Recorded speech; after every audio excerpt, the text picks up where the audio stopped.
सिरमौर जिले में स्वास्थ्य विभाग द्वारा कुष्ठ रोग की रोकथाम को लेकर विशेष जागरूकता अभियान चलाया जा रहा है, जिसमें कुष्ठ रोगों के लक्षणों की जांच की जा रही है ताकि कुष्ठ रोग को जड़ से खत्म किया जा सके।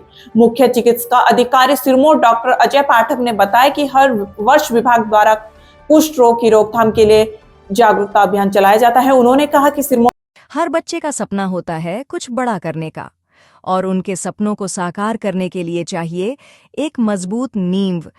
करियर एकेडमी स्कूल लेकर आया है एक ऐसा मंच जहां शिक्षा और संस्कार मिलते हैं आधुनिकता के साथ। खेल, कला, संगीत और अन्य सह शैक्षणिक गतिविधियां आपके बच्चे के हर हुनर को संवारने के लिए तैयार हैं। तो आइए अपने बच्चे के भविष्य को उज्जवल बनाएं। आज ही करियर एकेडमी स्कूल से जुड़ें। अधिक जानकारी के लिए दिए गए नंबर पर संपर्क करें। जिले में मौजूद समय में कुष्ठ रोग 10 मामले हैं और लगातार कुष्ठ रोग के मामले में कटौती दर्ज की गई है। कोचिंग के क्षेत्र में अपनी अलग पहचान बना चुका बीआरसी इंस्टीट्यूट करवाता है +1 +2 medical, non medical, JEE mains, advance NEET की कोचिंग। बीआरसी इंस्टीट्यूट जाना जाता है अच्छे कंपटीशन के लिए, जहां हर साल सैकड़ों बच्चे कंपटीशन की तैयारी करते हैं और बीआरसी का हर साल का रिजल्ट सराहनीय है। इसके लिए एक अच्छा अनुशासन, अच्छा स्टडी मटेरियल, अच्छी फैकल्टी जो बीआरसी इंस्टीट्यूट के पास अवेलेबल है। अभी बीआरसी में +1 +2 जेईई नीट की एडमिशन चल रही है, तो आइए join BRC, healthy BRC. Leprosy या कुष्ठ रोग ये एक ऐसी बीमारी है जिसको लेकर समाज में स्टिग्मा ज़्यादा है।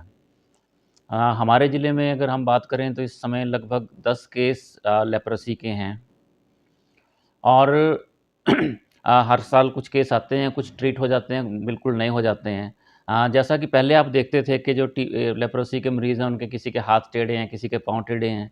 अब वो इसलिए होता था क्योंकि टाइम से डायग्नोसिस नहीं हो पाता था, लेट डायग्नोसिस होता था और बीमारी इतनी ज़्यादा बढ़ जाती थी। लेकिन अब हम ये प्रयास करते हैं कि डिसेबिलिटी होने से पहले ही हम इस बीमारी को डायग्नोज़ कर सकें और इस बीमारी को डायग्नोज़ करके उसकी ट्रीटमेंट हम दे सकें। जो हम हर साल एक नॉन कम्युनिकेबल डिज़ीज़ के लिए, कम्युनिकेबल डिज़ीज़ के लिए सर्वे करते हैं, सीबैक फॉर्म भरते हैं, उसमें लेप्रोसी पे भी विशेष ध्यान दिया जाता है। मैं आपके माध्यम से लोगों को कुछ बातें कहना चाहूँगा ज़रूर। अगर कोई शरीर पे कोई सफ़ेद दाग है जिसमें दर्द नहीं है और अगर आपकी शरीर के कई सारे भाग सुन्न हो रहे हैं, टिंगलिंग हो रही है, नर्व्स पे प्रेशर पड़ रहा है, तो अपने नज़दीकी स्वास्थ्य केंद्र में जाके जांच करवाएं। दूसरी बात ये कि जैसे सोशल स्टिग्मा अटैच है लेप्रोसी के साथ, लेप्रोसी या कुष्ठ रोग ऐसी बीमारी नहीं है। ये किसी से कैजुअली मिलने से, साथ में खाना खाने से, किसी के साथ बातचीत करने से, किसी के साथ रहने से नहीं फैलती है।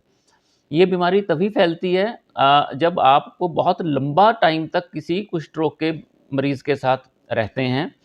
दूसरा, जो नेज़ल सिक्रीशंस हैं उनके थ्रू ये बीमारी फैलती है। सपोज़ करो एक लेप्रोसी का पेशेंट है, उसने अपने नाक में उँगली डाली, जो नेज़ल सिक्रीशंस हैं वो किसी रेलिंग पे लगा दी और आपने उस रेलिंग पे अपना हाथ लगाया, वो सिक्रीशंस आपके हाथ में लग गई, आपने नाक में उँगली डाल दी, मुँह में डाल दी, आँख में डाल दी, तो आपके अंदर लेप्रोसी का बैक्टीरियम जो है एम लेप्रा वो चला जाता है। तो एक तो बीमार के साथ कोई भी भेदभाव ना करें, वो बिल्कुल आपकी तरह ही है। वो ऐसे बीमारी नहीं फैलती जैसे पुराने में समझा जाता था कि नज़दीक से भी गुज़र गए तो बीमारी फैल जाएगी। दूसरा ये कि अपने हाथ की सफाई का ख़ासकर ज़्यादा ध्यान रखें। अगर आप अपने हाथ साफ़ रखते हैं तो leprosy, viral, even TB, water borne diseases, viral hepatitis, उसके बाद डायरिया, इन सब बीमारियों से आप अपने आप को बचा सकते हैं।